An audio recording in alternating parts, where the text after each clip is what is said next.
इस देश में दंगा कराना चाहते हैं रामभद्राचार्य जी। मैं तो उनको ये कहना चाहता हूं इस मंच के माध्यम से, अपनी वाणी पे लगाम लगा के रखो। ना बुरा कहेंगे ना बुरा सुनेंगे, और अगर कोई सीमा क्रॉस करेगा तो ये भी भूल जाएंगे कि वो कौन है। अब गौर करो, एक संत है अभी, उनका नाम है रामभद्राचार्य जी। मैं उनका बहुत सम्मान इसलिए करता था क्योंकि मैं उनको दलित ही समझता था। कैसे? दलित का मतलब है जो पीड़ित है, जो शोषित है, जो कमजोर है, जिस पे कमी है। कुदरत ने उनको आंखें नहीं दी। मुझे ऐसा लगता था कि भाई वो भी हमारा हिस्सा, उनको भी आंखें नहीं है, इसलिए वो भी हमारे जैसे दलित ही हैं। लेकिन जब मैंने उनको सुना तो मेरा भ्रम दूर हो गया। उन्होंने कहा कि आरक्षण अगर जल्दी खत्म नहीं किया SC ST OBC का तो इस देश में खूनी क्रांति हो जाएगी, इस देश में पता नहीं क्या हो जाएगा, इस देश में पता नहीं क्या हो जाएगा। उन्होंने कहा जातिगत आरक्षण खत्म कर दो। मैं उनसे पूछना चाहता हूं, भद्राचार्य जी, हजारों साल हमने इस देश में खून के आंसू रोए, आपने क्या दिया हमें? आपके पूर्वजों ने क्या दिया हमें?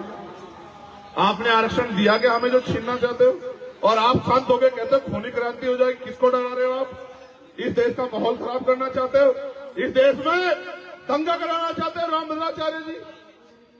फिर उन्होंने कहा, और ये बात मुझसे स्वीकार नहीं हुई, उन्होंने कहा मरे मुलायम काशी राम, और मुस्कुराए सब लोग। मुझसे नहीं बर्दाश्त हुआ।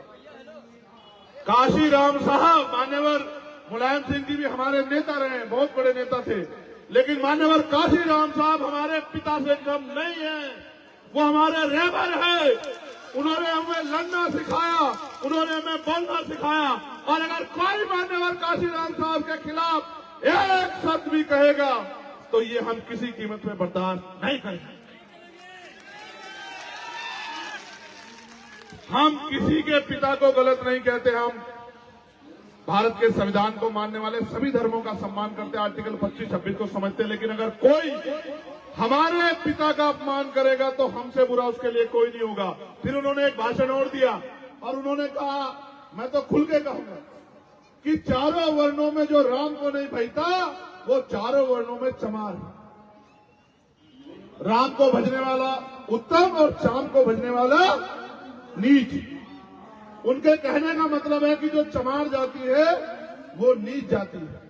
भाई उनका कहा क्या कहा उन्होंने, चारों वर्णों में जो राम को नहीं भजता, देखिए चारों वर्णों में जो बुरा है, असुर है, राक्षस है, वो कौन है? चमार। ये कह तो उन्होंने दिया। फिर मैंने जब उनको ट्वीट करके बताया एक्स पे तो करंट सा भी लगा हुआ उनको है। फिर उन्होंने कहा भी नहीं मेरा ये मतलब नहीं था, मतलब था, मैं नहीं जानता क्या मतलब था। मैं तो उनको ये कहना चाहता हूं इस मंच के माध्यम से, अपनी वाणी पे लगाम लगा के रखो। ना बुरा कहेंगे ना बुरा सुनेंगे।